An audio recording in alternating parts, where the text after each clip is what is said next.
सुभग सरी नाना भरहि निरंतर हो ही न पूरे, तिनके ही तुम कहूं ग्रह रूरे। जिनके कान समुद्र स्वभाव को प्राप्त हो गए हैं। समुद्र स्वभाव जैसे बहुत सी नदियां समुद्र में गिरती हैं पर कभी समुद्र में उफान नहीं आता, या ना गिरे नदियां तो समुद्र सूख थोड़ी जाएगा। जिनकी श्रवणेंद्री बाहर से विविध प्रकार की नदियां, गंगा यमुना सरस्वती, सब विविध नदियां विविध भगवद यश कानों में जा रहा है, पर कभी ऐसा नहीं। वही कथा हम ये तो सुन चुके हैं, वो श्रवणेंद्रिय अभी परिपक्व नहीं हुई। रोज नवम नवम और विविध रस की वार्ता, विविध कथाएं, ये विविध नदियां हैं और उनके श्रवण समुद्र हैं। नर्मदा गंगा यमुना सब जा रही समुद्र की तरफ, लेकिन वो कभी उफान नहीं। ये अब बस हम तो सुन रखा है, ना ही रस विशेष जानातिन, नहीं अभी रस प्राप्त नहीं, अभी श्रवणेंद्री पावन नहीं हुई।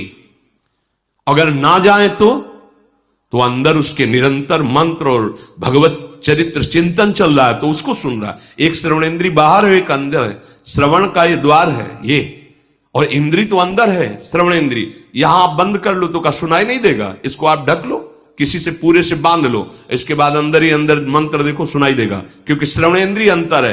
अंतर में निरंतर मंत्र चल रहा है, प्रभु के पद चल रहे हैं, प्रभु की लीला चिंतन चल रही है, तो बाहर से नहीं आ रही, तो अंदर से। श्रवणेंद्री कभी खाली रहती ही नहीं, वैसे भी खाली नहीं रहती, प्रपंच सुनती रहती। देख लो, बाहर से प्रपंच, अंदर से प्रपंच। लेकिन जिनकी श्रवणेंद्री केवल भगवान के नाम रूप लीला धाम का पान करती और कभी तृप्ति का अनुभव नहीं करती है, हे प्रभु आप उनके हृदय में अपना घर मान करके रहिए। यह श्रवणेंद्री से भगवत प्राप्ति, श्रवणेंद्री से भगवत प्राप्ति, एक इंद्री भगवत प्राप्ति करा देगी। बस कानों को खूब भगवत चर्चा सुनाओ, रात दिन नाम कीर्तन, नाम अंदर से जप, अंदर से सुनाओ बाहर से सुनाओ, इसी से भगवत प्राप्ति हो जाएगी। कह रहे हैं कि भरे निरंतर होई न पूरे, तिनके ही तुम कहूं ग्रह रूरे। प्रभु वो सुंदर घर आपका निजी घर है जिसकी ऐसी श्रवणेंद्री है। अब नेत्रेंद्री की बात कह रहे हैं। लोचन चातक जिन करी राखे, रहाही दरस जलधर अभिलाषे, निदरहि सरित सिंधु सर भारी, रूप बिंदु जल होहि सुखारी, तिनके हृदय सदन सुखदायक, बसहु बंधु सिय सह रघुनायक। बड़ी महिमा की बात करें। अब नेत्रेंद्री की बात करें। जिनके नेत्र चातक की भांति हैं, चातक वो मेघ को देखता रहता है, केवल स्वाति का बूंद पीता है, मेघ का बरसाया हुआ। अगर वो मर रहा हो और गंगा जी में पड़ा हो तो भी चोंच ऊपर करके ही मरेगा, क्योंकि वो केवल स्वाति मेघ के द्वारा बरसाए हुए बूंद को पिएगा, गंगा जल को भी नहीं। अनन्य अनन्य चातक की तरह केवल भगवत दर्शन की लालसा, अपने स्वामी के मिलन की लालसा। दरस बिन धूखन लागे नैन, बस नेत्र ललचा रहे, कब भर नेत्र अपने प्रियालाल को देखूं। दूसरा रहस्य, जिधर दृष्टि जाए उधर अपने प्रीतम की भावना। सबके हृदय मंदिर में मेरा प्रीतम छुपा हुआ है। प्रीतम की भावना रहित कोई भी रूप उसे लुभायमान नहीं कर सकता।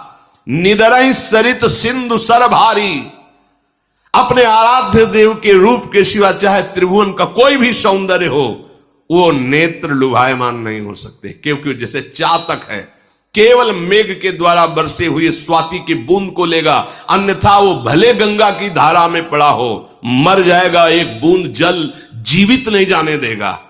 ऐसी निष्ठा। भला कोई रूप संसार में ऐसा है जो रूप समुद्र प्रभु के प्यासे नेत्रों को अपनी तरफ आकर्षित कर ले? अगर आकर्षित कर लेता तो नाटक हो रहा था, अभी उपासना नहीं हो रही थी, केवल नाटक हो रहा था। अगर उपासना होती तो कोई रूप है नहीं। तुमसे कह रहे हैं जिस रूप को तुम सौंदर्यवान समझते हो, जरा प्रभु के रूप की झांकी की लालसा जगाओ, फिर देखो क्या होता है। कई बार सत्संग में सुनाया है धनुर्दास जी का चरित्र। वो अपनी पत्नी के रूप में इतना आसक्त थे कि एक क्षण के लिए भी नहीं छोड़ सकते थे। बड़ा उपहास होता था, वो सहते थे।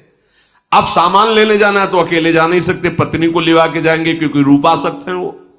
पत्नी चलेगी तो ऐसे और आप चलेंगे पीछे, छाता लगाए धूप ना लगे, बैक पीछे, वो ऐसे आ रही वो पीछे चल, लोग उपहास करते। ये सूचना आचार्य चरण को पहुंची तो उन्होंने कहा अरे ऐसा रूपासक्ति ये तो भगवान के काबिल है, जिसने सारी इंद्रियों को बटोर कर रूप में लगा दिया है। हम दर्शन करेंगे। नजदीक गए, देखा तो हंसी का पात्र तो था ही, छाता लगाए बैग चल रहा है, वो पत्नी सीधे चल।